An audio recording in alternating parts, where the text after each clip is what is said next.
Hi guys, எல்லாருக்கும் வணக்கம். இன்றைக்கி ஒரு சிம்பிளான ரெசிபி தான் முருங்கீரை பொரியல்.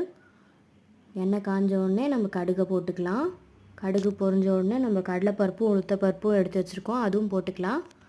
இது நல்லா பொன்னிறமாக வதக்கிக்கோங்க. வதங்கின உடனே நம்ம காரத்துக்கு ஏற்ற மாதிரி பச்சை மிளகா இல்லை காஞ்ச மிளகா இந்த ரெண்டில் நீங்கள் எதை வேணால் சேர்த்துக்கலாம், டேஸ்ட் நல்லாயிருக்கும். நான் பச்சை மிளகாயை சேர்த்துக்கிறேன். அது நல்லா வதக்கி விட்ருங்க. அது நல்லா வதங்கினோடனே நம்ம முருங்கீரையை போட்டுக்கலாம். இது நல்லா அந்த எண்ணெயிலே வதக்குங்க.